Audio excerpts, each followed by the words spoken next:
Okay. Well, thank you for having us. It's a pleasure being here with you today. So, Waihas Kalhalt. Hello, good day. Isquis Neta. My name is Neta. And it's absolute honor to be here with you on the beautiful, unceded, and traditional territory of the Seal people.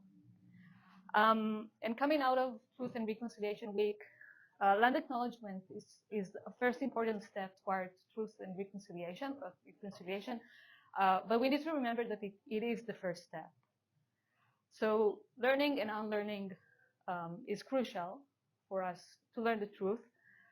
And in part of that, Alon and I and our daughters had the privilege to participate in Searchin language course a couple of years ago. And Searchin is the language of the Seal people. And on speaking of learning, I want to share with you a resource or an event coming up next week here in Kelowna. It's offered by the Kelowna Museums and at the Lower Packing House. And it's about learning the Seal ways for celebrating Thanksgiving. So Kelowna Museums, they have great events. The course that we've taken was also offered through the Kelowna Museums, which I highly recommend to follow their event page and look at their events. And the QR code here will take you to the event page. The language course is still being offered from time to time. It's super fun, super engaging. Really, really recommend that. So we are here today on behalf of Leadnow. And one of the things I really like about the way that Leadnow facilitates meetings is that they always start with education. So in the spirit of truth and reconciliation, I would like to dedicate this session today to the indigenous peoples of Turtle Island. And, you know, Alon and I moved to Canada almost 18 years ago. And in our relatively short Canadian lifespan, we've seen huge progress toward reconciliation. But since the last US election, with all how much US politics affects Canada, and with the threats from down south, it was very clear that Indigenous rights were not a priority anymore during the last federal election campaign. And things didn't get any better since then. The Carney government passed the Bill C-5, the Build Canada Code, in the speed of light. Shortly after they were elected, they passed the bill with the support of the Conservatives. And for those who are not familiar with the bill, it basically gives the cabinets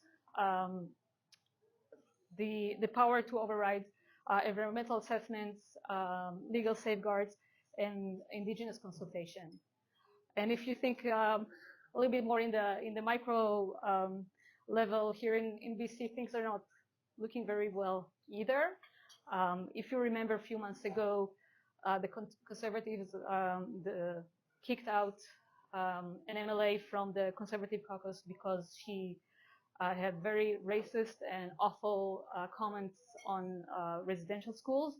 And as a fallout of her being kicked out, two more MLAs left the caucus as protest. And one of them might be your MLA if you are in the Kelowna Lake Country Coldstream riding. Tara Armstrong. Yeah. She got kicked out. No, she left as protest because that woman was kicked out. Yeah. Yeah, Broody something, I don't remember her name. So Leadnow. Leadnow is a nonprofit. It's a Canadian nonprofit, a national organization. They are supported by they are funded by their supporters. They've been around for quite a while, since 2010, so 15 years now, and they are non-partisan. Having said that, they still have a very strong political agenda. It's a very progressive organization, and they promote social justice, they promote healthy environment and democracy. And Alon and I've been following them for quite a while and supporting them, but we became more involved with Leadnow, heavily involved during the last federal election campaign. Did you find yourself in the picture? So in the last election campaign was called Raise the Bar, and we led the local Kelowna group as volunteers. And in the picture here with Janice and Paul, it's a picture of one of the events, an event that we organized to recruit more volunteers for the Kelowna chapter. So a few results from the Raise the Bar campaign. If you remember, it was a very, very short election campaign. It was less than 40 days. And they recruited over 400 volunteers. And you see the 15 election squads. These were groups of volunteers in 15 different cities that ran very intense campaigns. And they endorsed, including Kelowna. And they endorsed 18 candidates. And they had very strict guidelines who they endorsed. They endorsed only candidates that were standing up for progressive values. If you remember, a lot of candidates, because of the threats from the US, they kind of shifted left, shifted to the center, and center shifted to the right. But they stood up for progressiveness, and they endorsed only candidates, mostly Greens and NDPs, that still kept for their progressive values.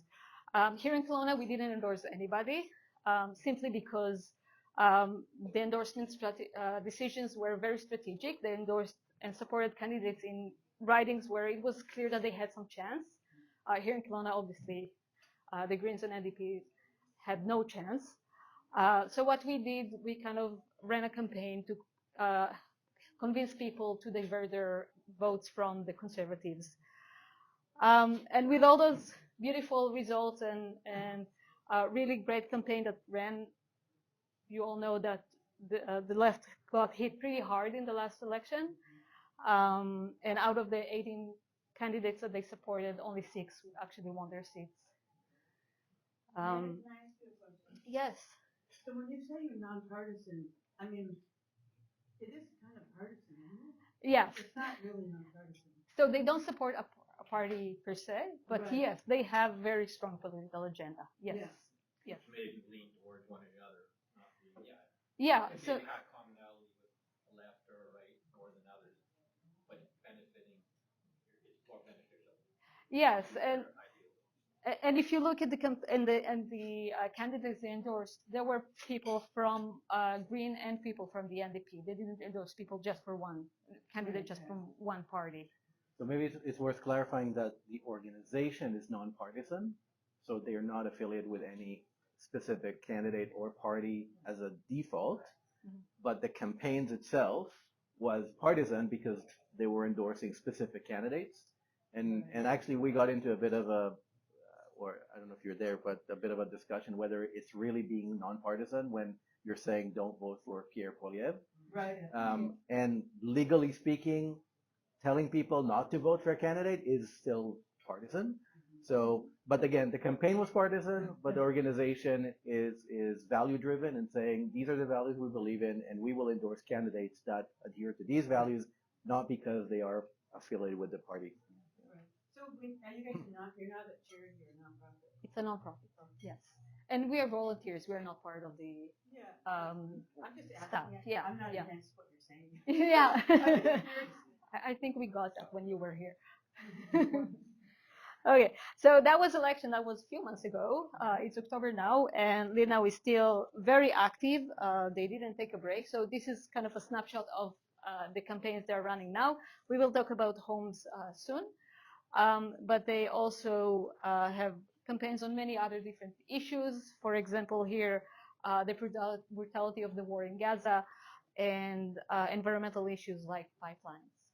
So I am going to hand it over to Alon to get us through the Homes for All campaign.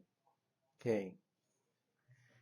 So, the housing crisis. I guess anecdotally, we moved here in the pandemic, and then we reached out from Toronto, where we lived at the time, and asked the real estate agent about how urgent should we be locking down a house.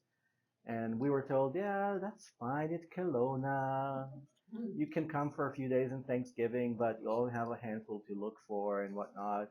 And we were moving in December. Said, yeah, you just come in December. Big mistake. big mistake. By the time we actually have a house and we put an offer, I think it was 50%. It was the price was 50% from the last purchase that was barely 5 years ago, right? So the houses, and we were relatively early in the incline, but by the time, again, a year later, the valuation went through the roof and everything, and it's all trickling down to taxation. I keep telling, so I'm an educator. I work with young kids, young adults, and I keep telling them the reality they were born into. We're both, late 70s babies. So even for us, this is not real-time drama, but we were born into this world, and the young generation, the 20-year-old, the 30-year-old, our kids were born into this reality that started back in the 80s. Canada used to, post-World War II, same as the US, was building houses, building homes, social housing, investing a lot in social infrastructure all the way up to the late 70s. And then we got Reagan, we got Margaret Thatcher, Brian Mulroney, and the neoliberalism wave just overwhelmed everything. And so the government stopped funding housing, rent started climbing. So basically the government decided that it's not in the business of caring for people anymore. That's what it comes down to. So you can trace wage stagnation, social safety net, investment in public infrastructure, all the way down from the 80s, it just flatlined. And that is what we're living in right now. So rent is expensive, vacancy rate is the lowest in the country in PI, financial firms are essentially buying stocks of housing and condominium buildings. Thunder Bay inflation rate is 7th highest in Canada. So this is not just a big city, Vancouver, Toronto type of problem. We see this in Kelowna, we see this in Thunder Bay, we see this in all over the country. And the reality is that this is all part of the legacy of neoliberalism. The fact that the government is deregulating or have deregulated everything, is not investing in social good for again, going back to the social good part. The government says, not our job anymore. Everybody fend for themselves. By the way, the first time I saw the word neoliberalism, I was kind of trying to find a definition.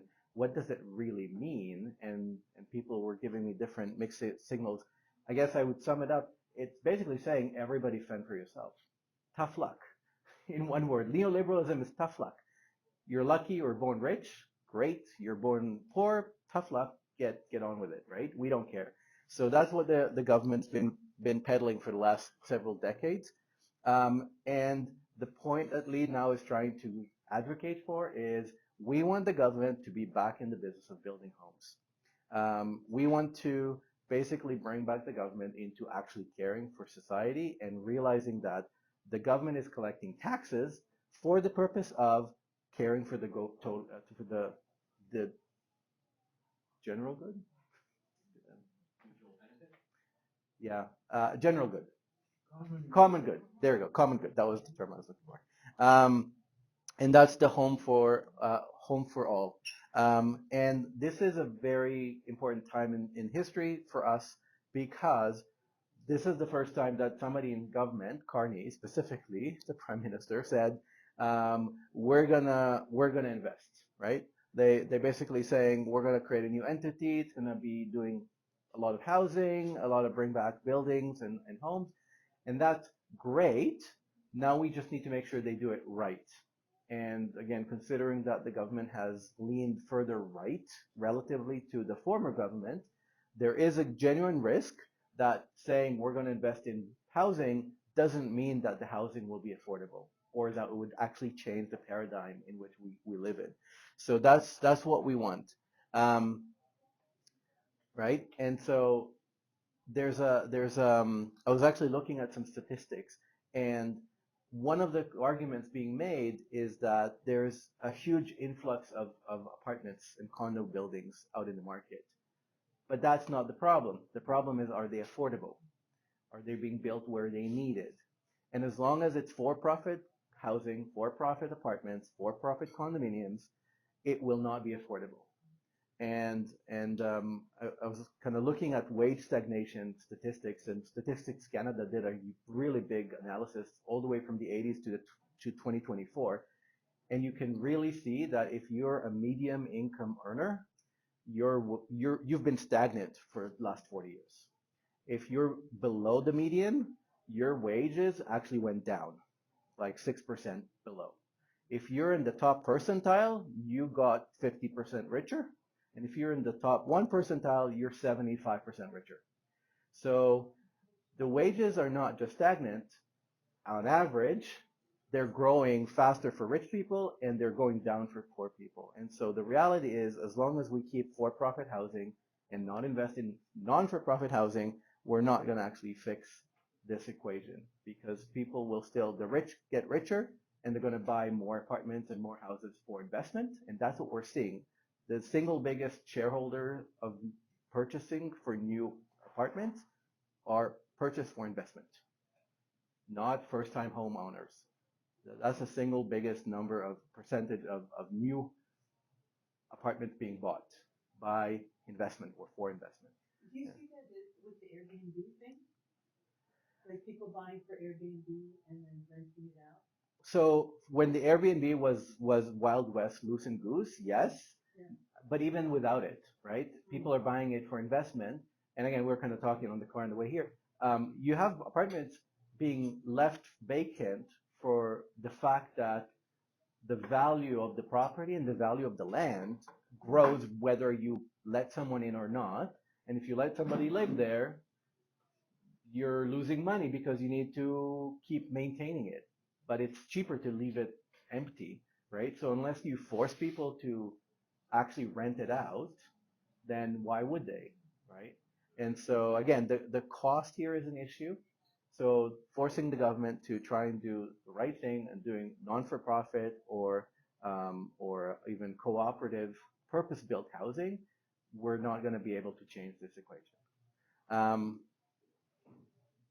Maybe use the prompt as an excuse to ask you, what are you seeing in your areas, or the people around you, your friends, your families, your colleagues? What have you seen as the housing crisis unfold? Younger people can't buy, or they won't have families. Yeah.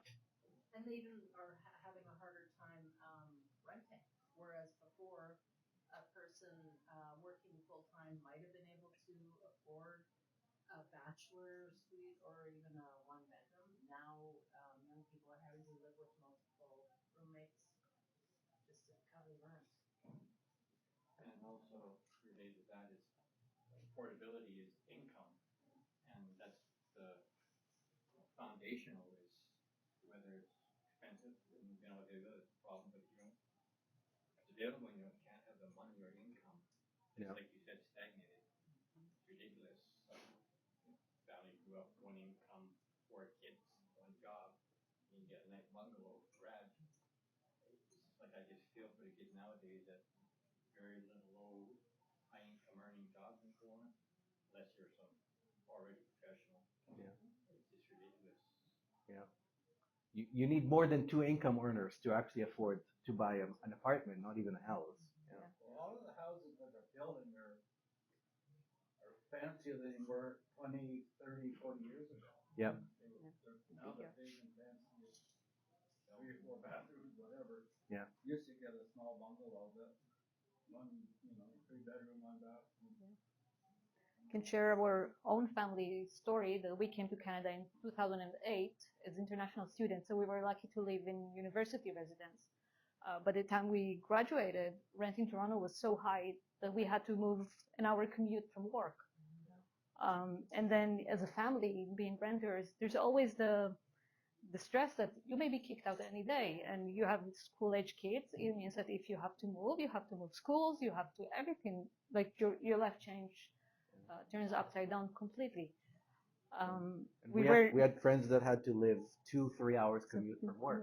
Yeah, yeah, Right? yeah. And people who lived in Guelph that worked in Toronto and had to commute Guelph, Toronto every day by car because there's no train. Yeah. So being two professionals working full-time jobs in Toronto, we've never been able to put our foot in the door in the housing market. We never were able to buy a house in Toronto because it's just completely unaffordable. And we'll be honest, we're not in the crisis ourselves right now. We lucked out, right? So we were able to get ahead of the game and actually buy a house. But we're not an exemplar, right? Like we're probably in the 10% exceptional that had lucky affordable jobs for long enough to actually afford it. But 90% of our, the students I teach, the kids, our friends, our children, they will not right? buy a house. This and it's just getting worse. Yeah. Year over year, it's just getting worse. Okay, so Home for All.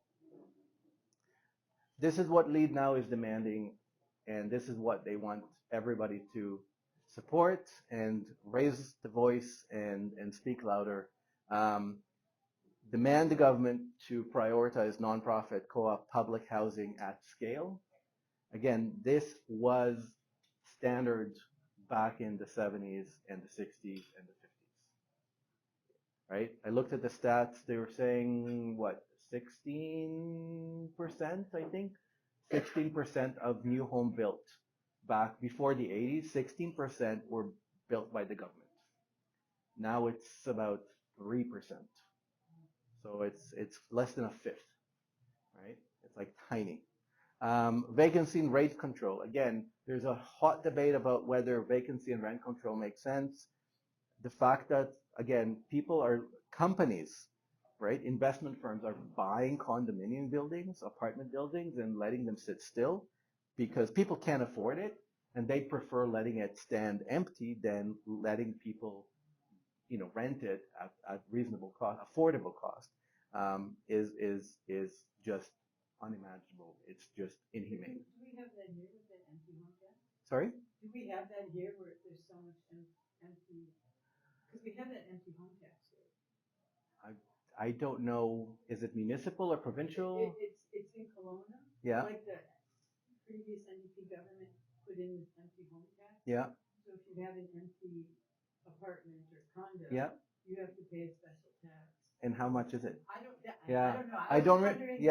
I don't know the specifics. Yeah. But the fact that there are thousands of homes, and again, this stat for the Townsville specifically came up in Vancouver. I don't know about here in Kelowna because I know Kelowna was short supply on rental apartments, but now they're all coming online literally this past year, right? We're seeing them on Benbulin and Springfield area. There's a huge complex that just came online. And by the way, when it came online, the rent prices went down, right? Yeah. So anybody who's saying, well, we can't fix it, well, yes, you can. And we can fix it better, right? The rent went down, but by a small amount, not a huge amount, because for-profit companies don't have the government competing with them. So they're trying to maximize profit. And if you're a company and you're owning these buildings, you want to maximize your profit. That's your job, right? So we can't fault them for doing what they were created to do, maximize profit. The problem is if housing is not a human right and the government is washing their hands off of that thing, this is what we're seeing. Homelessness crisis, right? 10 cities all over the country. People can't afford staying longer with their parents, subdividing units even smaller and smaller and smaller. There's no end to it. No more handout to corporate developers. Again, the problem is that the government assumes that, well, we're just going to give tax breaks or give money to for-profit companies and they'll fix it. That will never work because they're in the job of maximizing profit and they're going to just offload as much as they can and walk away with profit. So again, what's the point of giving tax benefit to a for-profit company that's going to take it out and bring it down to, distribute as dividends to shareholders? That's exactly what you're pointing with the churches. Can you, what's rent control? How does that work? Well, in many places, rent control existed by not letting you increase the rent above a certain rate, right? So there's the percentage that rent can be increased on a yearly basis. And I guess we saw this when we lived in Toronto. There was, it's very I think it's municipal level, so each city can control its own rent increases. I think it's provincial. Provincial? It's provincial. And Yes. and Yeah. and So the thing is that there is rent control, at least in Ontario, from our Yeah. experience. The rent control applies while the unit is rented out. Yeah. But as soon as the tenant leaves, they can raise Yeah. the price as much as they want. Yeah. And these are all the renovictions cases that you hear all over the news. Landlords are kicking out Yeah. tenants so they can just hike up the rent. yeah. We do have rent control, but it's the Yeah. same. Yeah. But the specifics of how the rent is controlled, right? And there Yeah. was a time, I think, certain ages, Ages. the age of the building, so up Yeah. until a certain age, there was different type of rent control, and then if you're past this year of built, you're not part of that anymore. So I think it's not working well now. People are being evicted, and the problem is if somebody's getting evicted and they want to contest, there's a backlog of all these cases at the tenancy boards, and then, well, you got kicked out. Now what, right? Now it doesn't mean that some tenants, and I know a lot of people who are landlords, right, and complain. We had the offer, somebody offered us to buy the thing that we're renting and say, oh, you can buy this and the adjacent unit, and then you can become the landlord, and then it'll pay for itself. So we don't want to be landlords. And we've heard lots of stories where people are landlords and they're stuck with a renter that doesn't pay rent and trashes the house, and then you're stuck with that, right? So it's not a perfect world, but the system is broken. And so we want the government to fix the system. That's the hope. So, and I think there's a bigger QR code later on. Yeah. Yes. Yes. There is. Okay. Okay. And everything is, again, based on what we just said, it's about shifting the narrative, and it's about letting people realize that, again, so many people right now grew up with a neoliberal mindset because that was the norm across the board. And everybody assumes that government doesn't know how to run anything, and the for-profit, what do you call it, free market, quote unquote free, can do a better job.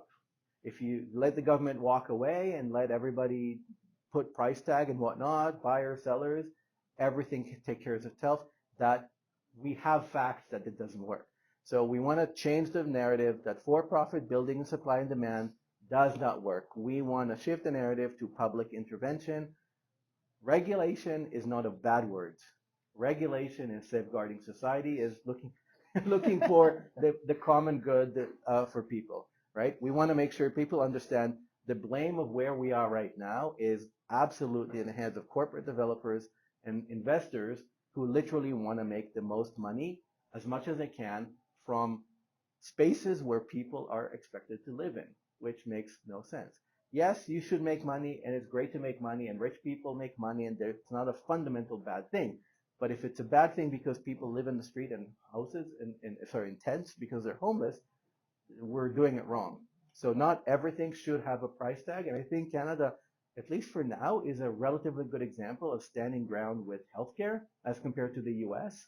There's certain things that morally should not be put a price tag on, and the government should have a moral obligation to safeguard for the benefit of the society as good in a whole. So that's the campaign. Leadnow, on behalf of Leadnow, we ask as many as you can, please sign the petition, share the petition with everyone you know.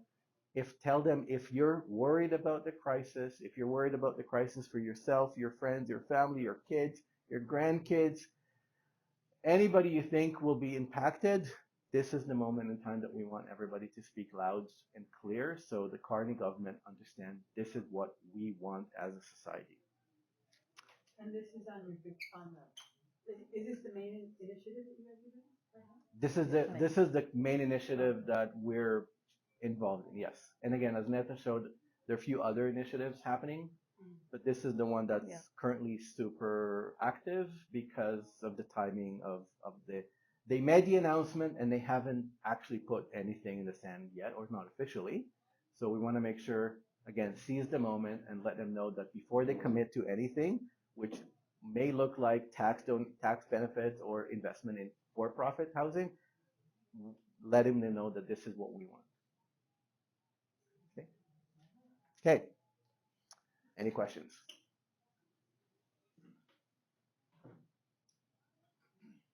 So you're asking, I think I missed the main, like, so the main ask is homes for all, but are you asking, is it like co-op housing or? It's a combination, Okay. right? So the idea is that the government needs to be back in the business of building houses, and they need to be a mix of nonprofit, Okay. cooperative, public housing at scale, not band-aid solution here and there, right? And again, raise the capacity from, again, where we used to be at 16% of new built being government built, down to 3% where we are right now. That's the catch up we need to invest in, right? And the fact that, again, and everybody's complaining about red tape. And again, going back to creating this false narrative that the government is the problem. It's not. The government is the problem because the government washed its hand from responsibility, right? So that's the problem, not the fact that there's red tape to regulate building houses. And so if the government is serious about solving this crisis, this is what it takes. Mm-hmm. So what are the handouts to corporate developers? Well, they get tax breaks, right? Mm-hmm. I mean, there's so many examples. I was stumbled about, some of the developers we have here, right? There's a community plan for the maximum height you're allowed to build, right? But then the city says, well, if you add this thing, we'll give you another 2 floors, and if you do this, we'll give you another 2 floors. Oh, and we want to make sure you have these amenities, but if you give us something else, we'll waive that, right? And so there's a lot of handouts that are done as an in kind or walking back from what was. Well, That's a dirty word, but essentially a lot of. Well, it's so I don't want to use the word kickback because it implies personal benefit for the politicians, and we know some are likely getting private benefit from doing this, right? But the fact is the rules themselves benefit corporate developers by trying to incentivize them to do quote unquote the right thing by giving them leeway beyond what is the public good at this point. Right? By any other name. Yeah. So, Yeah. So are you asking for a Canadian-wide rent control? Because in Alberta they don't have any. So they do. Did you think? They tried to. It's my first time I was out renting. Rent control was there, and it was there for a while. And the landlord got along very well, but he started getting a little icky to me because he wanted me out so you could you renters, you started saying things. I never bought it, but he threatened me and stuff like that because of that pressure and that. Yeah. But it was so easy for me at the time to make an income and have a place. Yeah. I do know somebody who said they have a property in Alberta and they said that they don't have rent control. So maybe there's a like a year above which they don't have rent control if you buy a newer property. I haven't looked into specifics. It's been a while. So Yeah.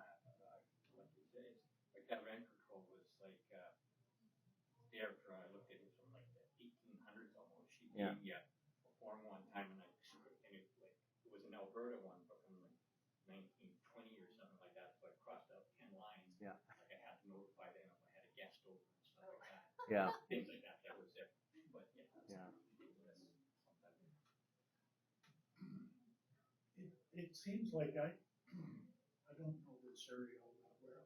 I haven't been here that long, but I've watched Ottawa grow for 20 years, and you get these vast sort of agricultural zones on the west and east side of Ottawa, and they just get developed, and a developer comes in and builds 200, $750,000 homes. They're all like sort of building block style homes, right? Big, huge footprints, and it seems like if developers are going to be doing that and making money, can we not tell them, if you're building 200 homes, you've got to build 50 geared to income? And I think Like, some I place, put those kind of controls on it. It seems like Yeah. that maybe could happen at a municipal level as well. and I think some projects they do that they have to guarantee a certain amount of units that are Co-op or geared to income. Or affordable. Uh, Here in Kelowna, yeah. some of them have to be affordable, but it's a very small percentage of the whole complex. yeah, Right. yeah. And the word affordable Yeah. is very, very Yeah. vague, Very right? And even if they define affordable, let's assume they define affordable okay for today, that definition, and we see this with minimum wage, it doesn't automatically grow with inflation. And so if it's affordable today, there's a good chance that that definition of affordability would not survive affordability within a handful of years. But that's Yeah. the difference between affordable and geared to income. Right, but the question is how it's set up, right? But again, it's being seen as a benefit for like a negotiation, right? It ends up being a negotiation between the private corporate developer and the government saying, well, we'll let you make bucket loads of money with this development, but you have to give us something small back, right? But that something small is not at scale, and that's really the problem, right? It's how do we get this at scale? Because these tiny percentages of units in every single development that are negotiated back and forth, and again, if the government says, well, do this for us, then the corporate developers would want to get something extra, even more, because now they're saying, well, we're giving you what you want, right? So it's not scalable, and it doesn't solve the problem in a meaningful way, right? It's not that it's a bad thing, but it's not good enough, not even near good enough. I just think that's one way of coming at this is, as you say, it's small, but make it bigger.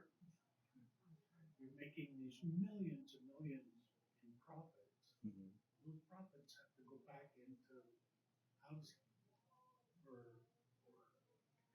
people who can. People don't like taxes. More taxes is the nasty is a bad argument. You need that line in there that says more taxes for the rich. Yeah. That's the hard one. And that is definitely something that Leadnow is advocating for. Yeah. Yeah, for sure. Because really, that's Yeah. really the problem here. It's in the 80s when these neoliberals came in, they cut taxes and cut services. So we can ask for all these things. Neoconservatives. Oh, neoliberals, whatever they are. Whatever they're all neoconservatives. They all did Yeah. the same exact thing. Like all those people that you had up there. Yeah. Same thing. Yep. Like unless you tie in taxes with this, people just don't seem to. Because people will just, the conservatives and the people who fall for those neoliberal belief systems. Well, we just don't have the money for that. Yeah. Right? We don't Yeah. have the money to do Yeah. all this. But we do want services, right? We all have We all want this, we yeah. all have public health care, but we don't want to pay for it. We don't want to pay for it. But also, people show this as a zero sum, sorry, as a win lose, right? If we invest in housing, then we can't invest in something else, right? But That's the way the government tells yeah, you. right. But the reality is the tax bucket is not infinite, right? It's a closed system, right? And it is a zero sum game. But the zero sum game calculation should be, well, we invest in housing, people have a house to stay at, we have less crime. We can invest less in RCMP. We don't need to have as many RCMP officers. That's the social support. We need less social workers. And if people are healthy, they visit the hospital less. We don't need to invest as much in healthcare. So, People right? are healthy, they work better and produce more. And pay more taxes. And pay more taxes. Yeah, right? So investing in housing does mean that you can invest less in something else, but that something else means because you solve some of the underlying social, the eventual social problems that are associated with the fact that people are working their ass off People are overworking. They're stressful, right? Because they can't afford, they don't know if they're going to get evicted or going to meet the rent for this month. Stress level impact your health, your mental health, your social ability to support your community, right?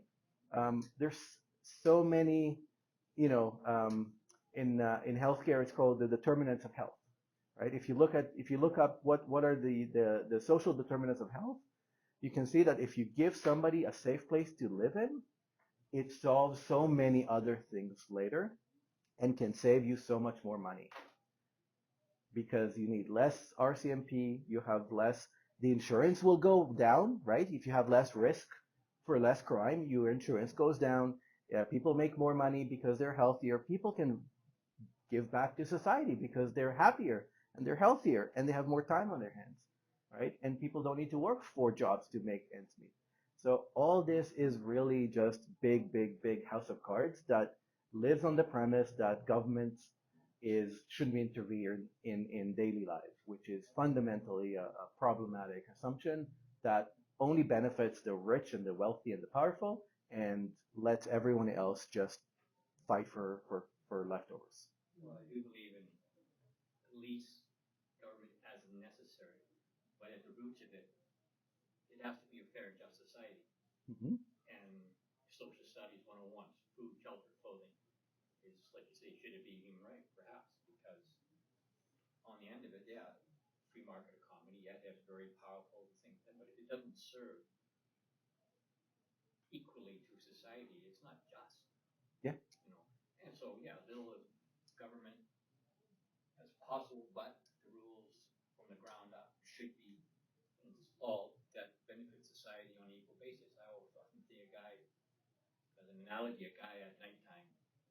I saw this one thing where this guys are reporting cloning their packing asphalt at nighttime at 30 degrees. These poor buggers, I'm in the train too, I know what they're going through, thing like that. And yet some guy is getting all pissed off because he has a 60-foot yacht trailer that he's hauling with a wide load to there. You're getting this benefit when these guys roads. That's a funny analogy, but where is the justice in that? This guy with the 60-foot yacht. I'm not knocking him. Yeah, if you can afford a 60-foot yacht, but did you pay for that road because you're using a lot more than that poor guy who's stamping the asphalt down and all that justice and benefit. So, yeah. But how we execute it is the big trick. Yeah. So this is one way, not the only way, and this will not solve magically everything, but this can make it better. At least we believe it. Sorry? What's the mechanism to bring government into this at the role of your first checkbox there at scale? Because it costs more than zero to put homes in the ground. How do you get government involved in this? What's the mechanism that this will work for government to do? I mean, Ask them to do it. you mean if they agree, if they say yes, it makes sense, let's do that. Said, Yeah. It's good, we'll do this. Yeah, I mean, Then how do you propose that they do it? In practicality, Yeah. in terms of putting buildings into the ground. Developers have to come up with the front money to get the materials and pay for the labor to Yeah. do the work. Where does the front money come from in your mechanism? So this is, again, and we can talk about, economics and philosophical models. The bottom line is the government, and again, people don't like deficits, but the way to think about it is the government has the ability to front load the money and say, we'll invest this because we can show you the math that by doing this today, the value added in the next 10 or 20 years pays it back, right? Like this cost saving for I don't know how many millions of people living in social housings, in co-ops, in nonprofit, long-term safe places. You can do the math. What's the dollar value for that? And you can justify saying, yes, we're going to have a deficit in this coming 5 years because the benefit for the next 20 years outweighs that. Now, and I've had discussion with people about not liking the government going into the hole and treating money like it grows on trees. And And I don't think that being fiscally progressive means that you're wasting money. You're just choosing to invest the money in things you believe are better for the total good, not just a few wealthy people who want to cash more stuff and buy more yachts and buy an island somewhere, offshore. But Right? Paul, I think also in most cities, there is a charitable organization that does run some nonprofit and co-op housing.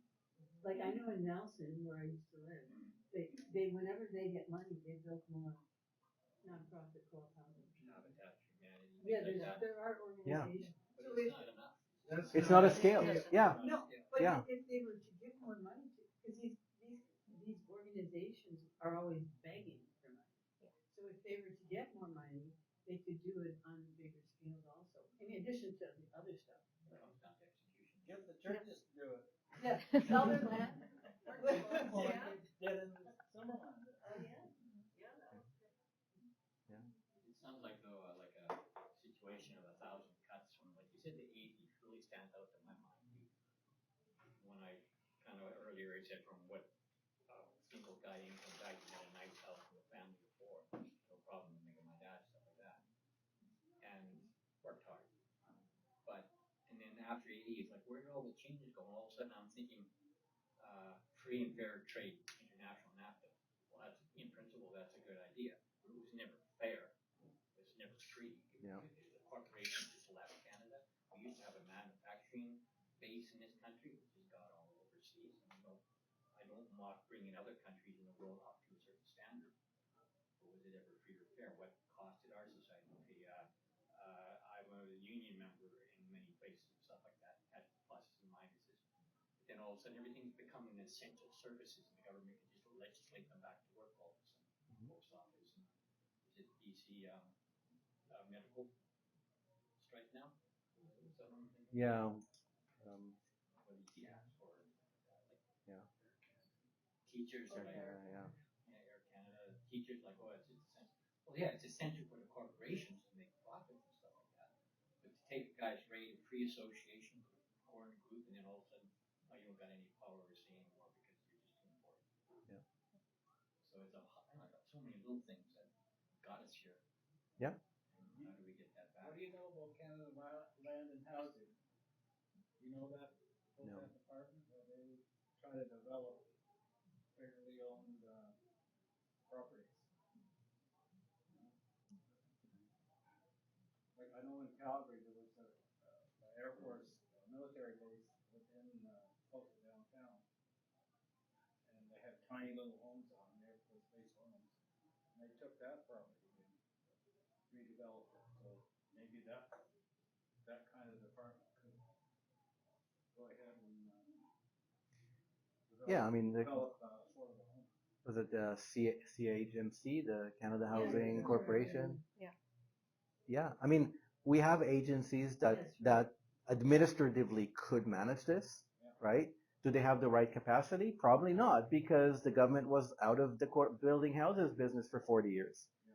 But can we bring it back and tell them, well, now you need to do this? Yes, we can. Right? Can you give the money to the government and say, now you need to hire developers to do this for you, but the government owns it, right? And then it's government owned, right? So the government can say, well, we're not in the business of making profit. We're in the business of making sure that we don't need to spend money for people for not having a house. So again, you don't need to jack up the rent every single time, and you can actually say, well, the rate for rent should be based on what people can afford, not what I need to claw back to make a profit, right? And again, I don't have anything fundamental against individuals owning a second house or an apartment and trying to collect rent to pay the mortgage to maintain it. That seems a reasonable trade-off. The problem is when people use it as income and they need to get not just the rent to pay the mortgage, but they add their income over it so they can then live a good lifestyle by somebody else paying absorbent amount of rent they can't afford, right? That's the problem. And again, the for-profit companies, they need the definition of for-profit companies to show profit, and they need to show profit grow year over year. So if you had a 2% markup profit last year over the rent, the year after you need to show 2.5 and then 3 and then 3.5. It's a bottomless pit, right? So, and that's why it's important that if a government is in the business, it's in the business of saving tax dollars on social welfare, health and safety, medical, crime, everything that cascades from people not having a place to live, which is absolutely inhumane. Any other questions? Not really, but